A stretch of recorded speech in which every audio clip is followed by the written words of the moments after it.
Then the second half, we have a special guest speaker, Mr. Brian Hurley. You guys saw all the information that we have on him. And like I told you, he's the first guy that trained me in Lean Six Sigma. So if there's something that I don't know, it's Brian's fault. No, I really appreciate having Brian here. So it'll be good stuff. Thank you, I appreciate it. Without any further ado, Mr. Brian Hurley. Thank you. Thanks for having me. So I'll just start real quick on my background. I took statistics in college, not knowing what I would really do with this, but I like the practical application of it. So I was like, I don't want to go into teaching statistics purely. What can we do with that? And that's where it came into more like business statistics, which is the quality management productivity course. It was kind of like a Six Sigma class, if I look back at it. Had some engineering classes, had some business classes, and more statistics. Then I started working at this company, Rockwell Collins, and eventually made my way down to Melbourne, Florida, where I met Trace, and we started rolling out Greenbelt training and taught classes. So I went through and got my Six Sigma Black Belt certification, and we had internal Lean training. We were a supplier to Boeing, and Boeing really pushed a Lean initiative at our company, so we were trying to roll that out too. Got into sustainability, I'm going to talk about that a little bit later. Kind of the highest level for like process improvement on the Six Sigma side is a Master Black Belt. So I got that and then ended up leaving Rockwell Collins 2017. I was out in Portland, Oregon for many years. Started business performance improvement. And then I've been doing that and now working with lots of different clients because I was doing mainly aerospace. I knew there was a broad application to this, so I started working with lots of different organizations and seeing a lot of the same challenges and problems. Each of you have different backgrounds and different industries you come from, and you're seeing the same thing. There's a lot of recurring things no matter what organization you're in. So I want to talk a little bit about like key takeaways and like keys to success I've seen that work well. Each organization should have some kind of continuous improvement program, and you can't just assume that people are just going to naturally do it. You have to build a program and some structure around that. You're going to always make improvements. That's not, this is the brand new thing, like, oh, we should improve. That's natural, but how you leverage that and get a lot of success and a lot of engagement around that is key. So you really want to have something formal. So I want to walk through that as well. Just on the certifications, I get this question a lot. What do these certifications mean? There's a Lean certification that is not quite as formal as the Six Sigma side. So there's a lot of structure and history with starting with Motorola and GE and how they rolled out these certifications. Lean kind of took a different approach and didn't really focus on that. And so there are certifications for Lean, but it's not as well established or as expected. A lot of the Six Sigma programs have adopted a lot of Lean tools into the program to make it more broad. But there is no consistent or like official certifications. So there's a lot of inconsistencies in how the process improvement certifications works. Some people go down the Six Sigma path. If you like statistics and data, you'll love that set of tools. You're learning some of these, like the C chart, that would be part of Six Sigma. Lean is a little less technical.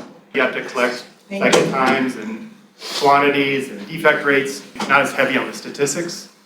A little bit more on facilitating teams through improvements, process mapping, getting feedback from workers. They can help come up with ideas to improve. Combining them, it works really well.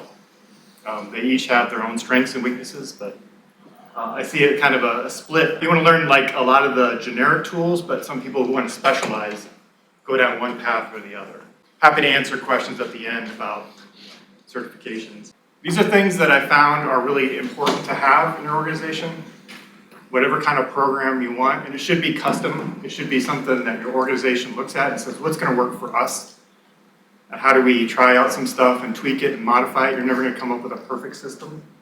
It's never going to be, we're going to copy Toyota or GE or any of these companies. It's not, that won't work.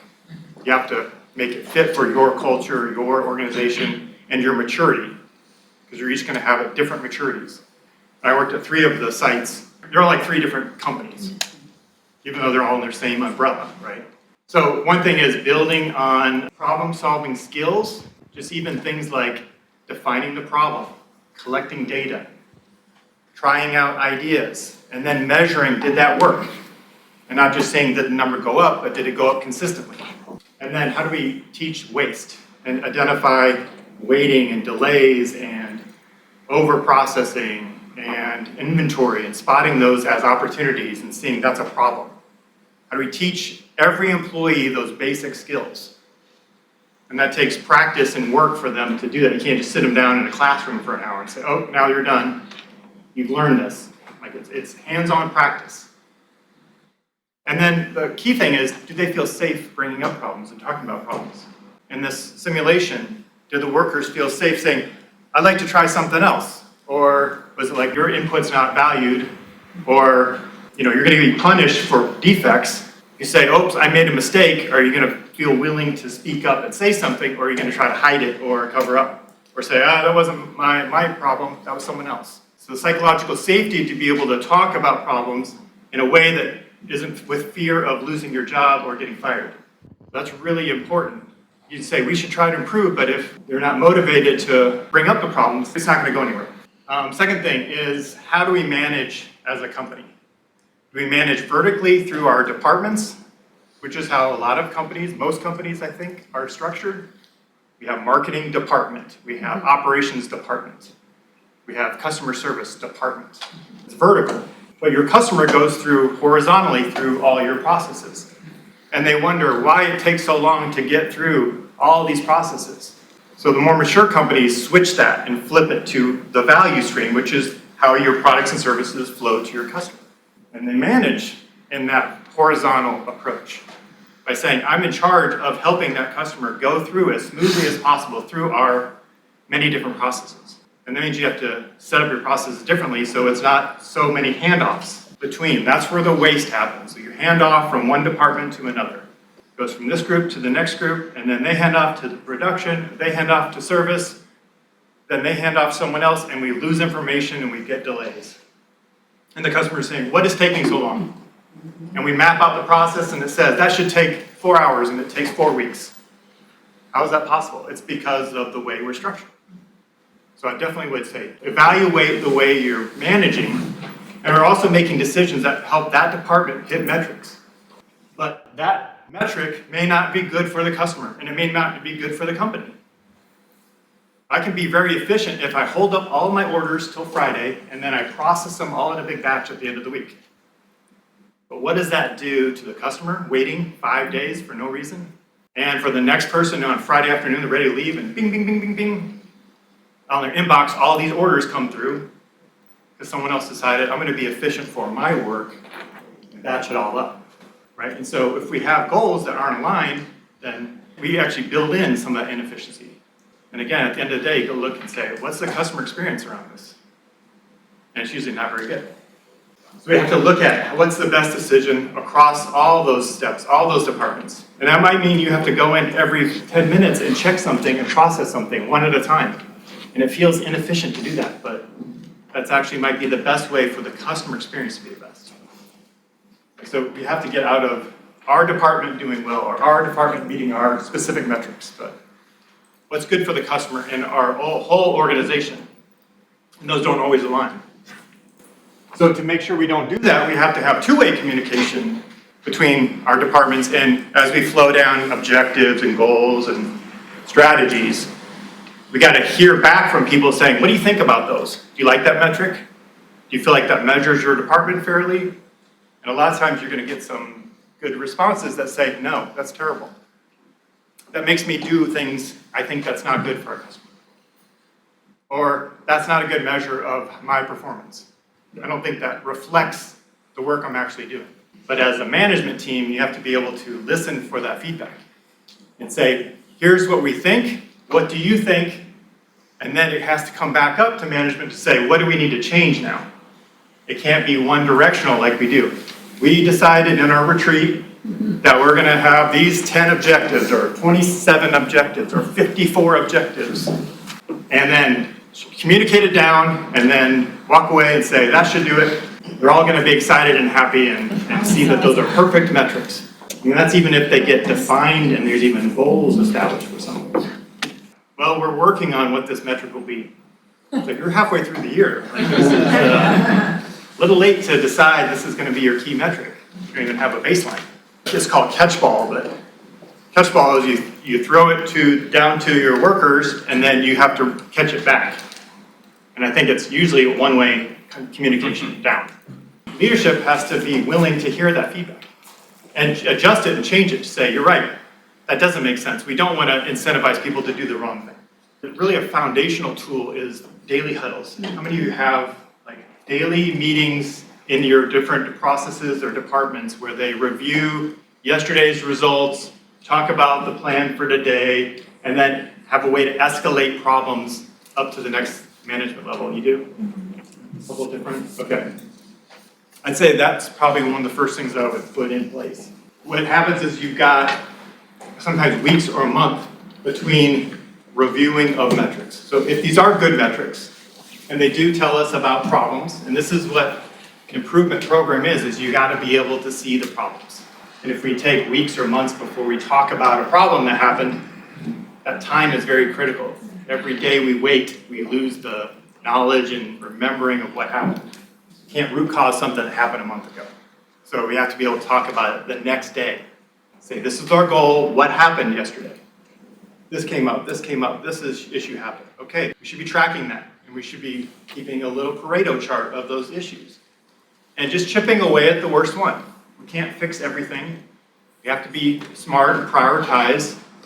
But as long as we keep chipping away at the worst issues, it'll slowly get better.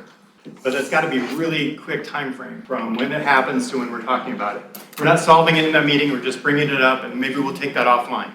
But if you can't fix something, or you say, we are way short-staffed today, we have to do something different, those need to be escalated up to the next management if you can't address it at that level. So having also a tiered system that gets it to the top management within hours. We can't wait till next week or later in the week. It has to be that day before lunch. Top management needs to know about every issue in the organization. And you do that by having these structured meetings every half hour or hour to say, what are we hearing from the level below? What do we need to do to help them get a resolution to that right now? It's not an email sent out, and so you're formalizing this communication structure. Very quick, and when you test out new ideas, you get instant feedback from that. And then you're getting engagement by saying, what happened? Tell us what's going on. What are your thoughts, ideas? You're getting regular discussions going about problems, bringing up problems, discussing them, hopefully resolving a lot of those. We learned about statistical thinking, reinforced it, I should say, today. Right? The ability to say, this is a process that's in control. It's bad, it's consistently bad, but it is consistent.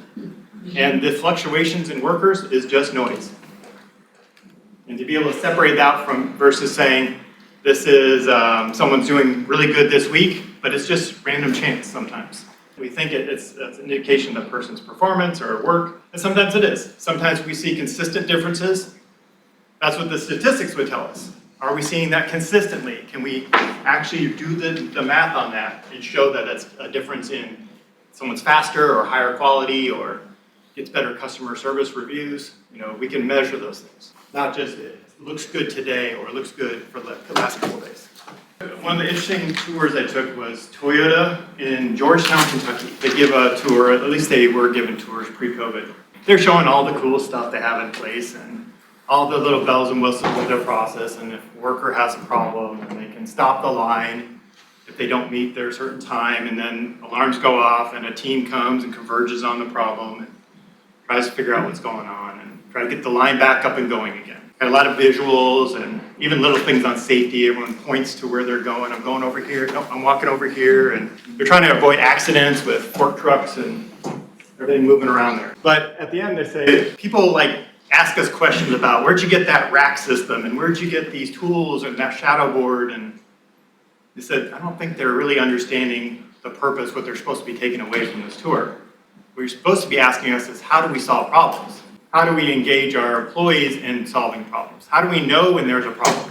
Like, that's our secret. And then how do we coach our people to learn to solve problems? It's like, that's what our secret is. You're looking at these solutions we came up with. You have different problems. Why would you copy our solutions? It's not even the same thing. They said they don't ask about our culture and our system of problem solving. So that's what they're really good at. but people see the external things, the visual stuff, the charts, the dashboards, the things like that. And I think that's the secret. That's just a result of how they're solving problems. One example they said was, a company came in and they said, what happened to those racks? We spent like $100,000 replicating what you did, and I don't even see them anymore. Like, yeah, that was 6 months ago. Like, that worked for us then. Now we've improved and we decided we don't need those anymore. And they were like so disappointed that they thought they were doing lean or they were copying this company, and they were just basically copying a solution. That how is that even going to work in your area? It might not even work in the other facility in your company. Even if it works here, it might not work in the next building or next location. You have different issues, different challenges. Always want to be careful about like just saying we're going to replicate this solution everywhere. It's different. It's really about the culture you're trying to build. And then last thing is what I struggle with, because I'm trying to teach classes or help people run projects or carve out time to do improvements. But you're always going to have too many fires, and there's always not enough time to do these things. Even just risk mitigation or prevention.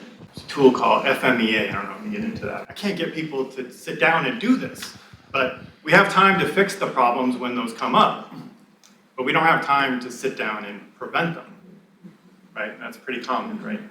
So, and same with a Kaizen event or doing an improvement project is those day-to-day fires are always going to take priority. Unless we are diligent and are serious about saying, I'm going to let that fire burn, because I know that if I don't, I'm just going to see 10 more problems next week and the week after and the week after. I can kind of let that problem suffer this week, and maybe I can get us down to 5 problems next week instead of 10. It's like, where do you spend your time, right? The upfront planning, preparing, or reacting to the problems later. And it's just always a challenge to run into of carving out time to do these proactive things. It's never going to be the right time. There's always going to be something else that needs to be done reactively to fix something. But unless you carve out and say, I am going to do this, I'm going to take a week out, it's going to feel painful. It will feel painful, but at least we are working to being more proactive instead of just reactive all the time. Even if you can just get it on the calendar as a placeholder for 2 months out, if that's what it needs to just get started, then you keep protecting that. Nope, that's our Kaizen week, or that's our 5S week, or we're going to do something there, and you just start kind of saying, protect that. But yeah, it's always easy to just say, no, we can't do that. We got this big issue happening. We got to resolve this for our customer. That's another thing that comes up too, is I feel like we're trying to hide the problems from our customers. Like, oh, don't let them see that, or don't let them get too close to our processes. They're going to see how broken it is. And I always laugh because I'm like, they know what's going on. Like, they're receiving this. Yeah. They know your processes are broken. They actually would be excited that you're actually going to stop and fix it proactively, instead of like, they know it's just like, this is just going to keep going on unless you do something. Yeah, I think the culture part, yeah, definitely, that's what you want to replicate and build in, that foundation. But that takes, you can't make that quick, because you have to build trust. Okay. And if people think, I'm not sure about this, I've been burnt in the past, or I've been punished in the past for issues, just because you tell me you're listening and you're open to ideas, that doesn't mean I'm ready to share yet. You have to prove to me, as a worker, you have to prove to me that you really do mean what you're saying. I'm hearing what you're saying, but I'm watching your actions. If your actions don't align, or you haven't really changed the way you're approaching it, I'm not going to say anything. I don't think you're actually ready for that yet. So if that's not in place, then you're going to ask for feedback, ask for ideas, and you're not going to hear anything. And so it takes, all right, someone finally does bring up an idea, and then it gets acted on. Like, okay, it's a good start. Still not ready to share. Still skeptical. 2, 3, 4. Okay, maybe they're right. Maybe this is different. Maybe something is changing here. Maybe I'll throw out a little idea just to see if that works. So there's a testing going on, depending on the culture in the past, right?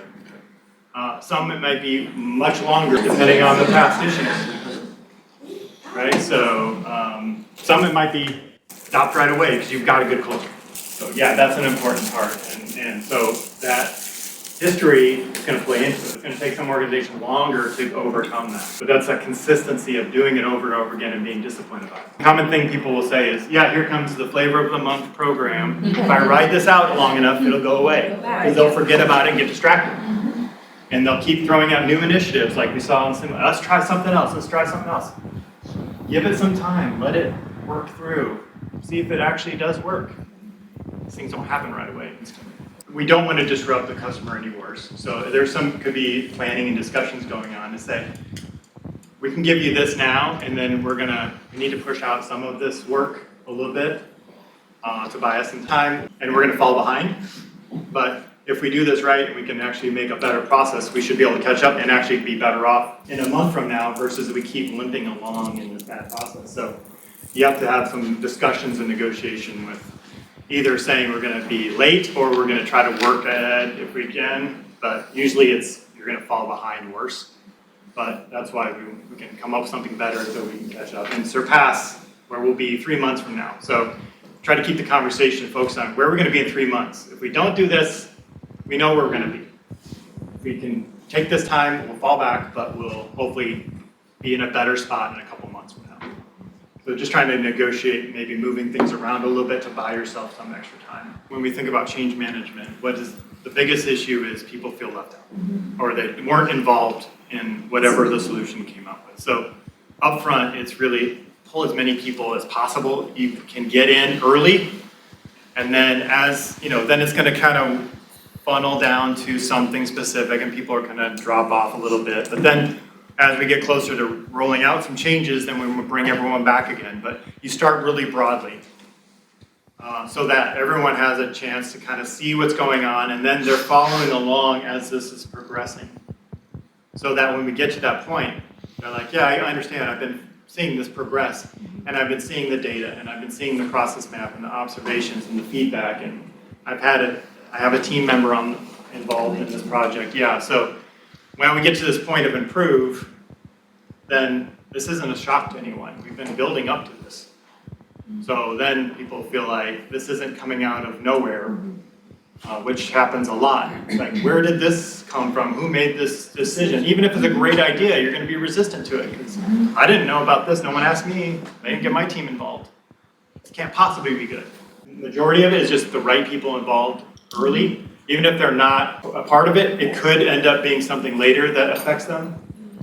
And they have many opportunities to participate, join in, and give feedback. And there's other pieces to this. It's like giving people expectations, giving them the proper processes, training, time to learn this, not expecting it to be perfect right out of the gate, and just trying to know that it's going to see something you have to ease into a bit. One thing I went through was like changing email systems, right? And that's a big change management program. So, there's structures in there, the ad card model or the influencer models and stuff like that you can reference for good change management approaches. But it's a combination of training and then explaining what you're doing, why, and giving people time to really learn it, where they feel comfortable, easing them into it, giving them resources and people to connect with or talk to if they get stuck or don't know what to do or get their questions answered, making sure that they're motivated with the incentives and goals. It's not conflicting with their goals or hurting their metrics. And it's easy, it's simple, it's a better process than they used to have. They don't want to go back to the old one because it's easier. So you can try to consider and incorporate as many of those things into your changes so that it gets the best chance of success. Some people are going to be motivated by the data, some are going to be motivated just, this is easier, I'll do it. Others have to, they want to understand the why a lot more. Others, are going to resist everything. I mean, just be their nature, right? But if they're the only ones after some point that aren't on board, they'll eventually come around to it. And you focus on the ones that are on board. I say don't spend too much time trying to get the few naysayers to convince them. You got 8 people on your team that are really excited, 2 that are not. Focus on the ones that are excited. They'll either come on board or they'll self-select out of this at some point. If you know ahead of time who they're going to be, I pull them in and make them part of the team. And it's going to be painful in the beginning, but you're going to save so much time on the back end, it'll be worth it. So I'd rather have the conflict and the pushback right at the very beginning and make it feel like we're not going to get anywhere and this is never going to happen, than You feel, oh, it's going really smooth all the way here, and then wham, you get hit with, we're not doing this, or I don't like this. I wasn't involved, this is dumb. And then they convince other people that this is a bad idea, and yeah, no chance then. So I try to get those maybe potential naysayers involved as early as possible. Yeah, so the leadership's role in that. So we talk about sponsors and champions and things like that, and having a kickoff, but they should be the ones setting the goals. And when we do these improvement projects, I try not to have them we don't want them to tell us what to do. Just say, this is the problem and this is what we want to focus on. I want the team needs to figure out what to do, but a lot of times they're saying, I want you to implement this or solve this or do it this way. And that's where it gets difficult, because is that the right way to solve this? And that's what people will resist too, is like, this is a terrible idea. They don't know the processes well enough. Or that might have worked 10 years ago. They haven't worked in this area for 10 years. So a lot's changed post-COVID, or whatever the issue is. We have new systems now. They're disconnected. They feel like the management may be disconnected, and so how can they give solutions to problems that are going on now? The leadership role is to make sure things are moving along and it's a priority project, and make sure that people have the time to work on it. Goes back to that last bullet here. Giving them the time to work on this. If they're just trying to squeeze improvements into their day-to-day work without carving out time, it's not going to happen. There's just too many things are going on. I mean, that's why we all have jobs, is we're here because the company doesn't run efficiently. We're here to mitigate and fix issues and make things run smoother. If it ran perfectly, then a lot of us wouldn't need to be at the company. They'd always work really well every time. So that's talking about productivity and financial metrics and inventory and employee turnover and all those important metrics in your organization. But there's also other things going on that are outside of your organization that are important. These kind of global challenges and issues, we can look at just here locally in the state. There's the same approach we can go through, and that's what really kind of got me excited and seeing the connection of going through problem solving and process improvement to any problem. It doesn't matter what we're measuring. And so how do we take the same approach to global challenges, societal issues, and use the same structure? It works. And so how many of you have seen this, the list of UN Sustainable Development Goals before? So these were the way that they took all these global issues and tried to package them down into a handful of 16, 17 different categories. And the goal would be tackling problems, and there's targets that have been established, and then what they're trying to do is get countries to adopt these and align their efforts to one of these different goals. They say, here's what we're doing about hunger in our country, or in our city, or municipality, or county. Here's what we're doing for gender equality. Here's what we're doing to be more responsible consumers and reduce our production waste. Here's what we're doing to improve the sea life and water and not pollute the ocean on our river systems. As a framework, a lot of your organizations actually have some stuff that you're doing that align to those goals. And so you might see that in publications or sustainability reports, if you have one for your organization. They might mention some of these goals, and that's the way they were trying to roll this out, is try to get people to kind of have a common language about how they report stuff. Okay, so any one of these we could go into and kind of look for ways to improve that. So City of Denver did some work to try to reduce unemployment application turnaround time from 5 days to less than 1 day using process improvement methods. So that means they're not waiting to get money after they've lost their job. They're not waiting a week to get some money to help out. They can cover bills right away. They don't get into a bad situation. New York Food Bank, after Hurricane Sandy, increased truck capacity by 400 food boxes and cut their distribution by over half.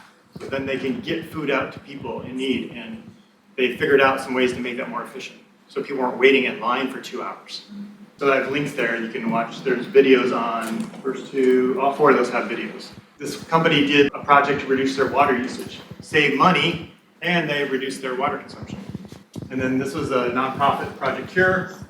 They received and donated medical supplies, inspect them, make sure they're okay, and then they send them to other countries who need those supplies.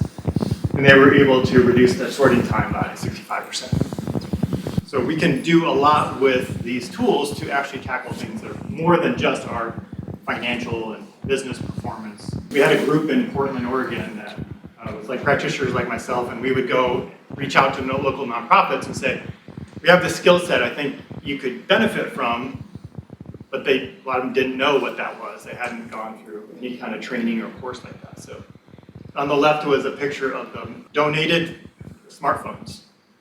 That was their process on the left. And I was like, ooh, that's not very organized. I don't know how someone would come in as a volunteer and be able to fix a smartphone and repair it so you could resell it to raise funds for your nonprofit in a process that looked like that.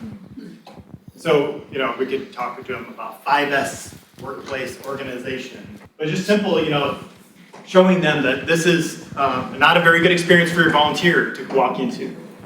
And you're running this organization on volunteers. And so if that's what you're coming into, how many are going to come back the next day to say, yeah, that was fun. I spent half my time looking for specific chords. And I've got very, very little done on actually repairing a device that could be sold. So that's a waste of their time and effort and not a good experience for them. And then they don't have volunteers showing up anymore and they can't get stuff done. And so it piles up full of these devices that could be sold that no one's around to fix them. So just little things like, clearing the clutter and organizing the incoming rack. Say, what kind of phone is this? There's all these different versions of iPhones on there. Because they would just work on whatever. It was like a big box of them. They just put their hand in there, almost like the bead experiment. And pull out, oh, there's an iPhone 4. I'll just start working on it. Then we also brought in the salesperson and said, what are they buying? What are people buying? They're like, well, they're not buying those 4s, but they'll buy the 4S. Okay, and they'll buy these. And we're selling a lot of iPhone 2s, surprisingly. And so instead of just randomly working on stuff, they try to connect with their customer and say, what are they actually interested in or wanting to buy? And so then they gave them a list of priorities. It says, if you have any of these, those are the ones you work on. And then if not, then just work on these other ones. Otherwise, it was just kind of randomly what they decided to fix and repair. So that was just one little part of some work we did there, but they had hundreds of things laying around that didn't have people to work on it, and just trying to come up with processes and help them work through that. I've got a couple books that I've been working on, and I've got a couple of the first group of stories and then some from the second, so those are free. If you'll read them, please take one. That's one waste that I found out with my father-in-law when he passed, that he had, I think, 350 books I counted, and I don't think he read any of them. And I imagine we all have books on our shelves that we have not read. I don't want this to be another one on your shelf that you haven't read. So the stories are people that I knew or myself that we have explained examples of process improvement with either a government agency or a healthcare facility or a nonprofit organization that has probably more focus on some of those sustainable development goals than maybe a typical organization. But I know some of the organizations have volunteer opportunities where you could reach out to local nonprofits. I moved down here to Pompano Beach about 1.5 years ago, so I haven't really got engaged yet much with working directly with any of the nonprofits. I've been doing more kind of general stuff. So those are the two different books and some of the topics in there. If you have a preference for one or the other, I've got more of the second volume here. Feel free to take one, but I wanted to leave you with this kind of request or thought here is if you have an organization you work with, your company works with a lot, or you personally have a nonprofit or group that you work with or know or volunteer with and you think they could benefit from some help, I'm willing to work with you and help.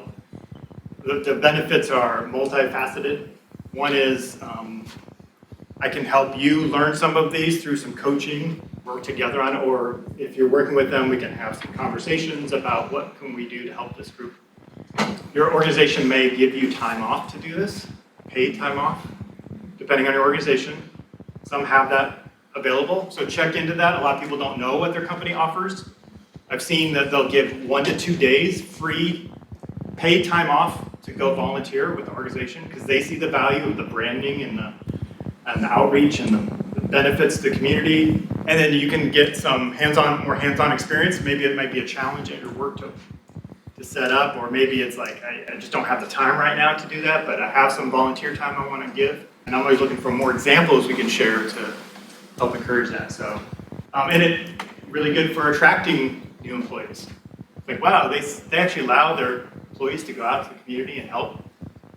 That was one thing that Toyota did, which was really cool. They set up a new site in San Antonio, and they ran into some big production problems. And they said, we have to delay our startup of the plant for 6 months.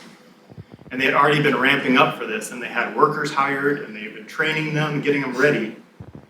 So now what do we do? It's 6 months, we're not going to be able to make any cars.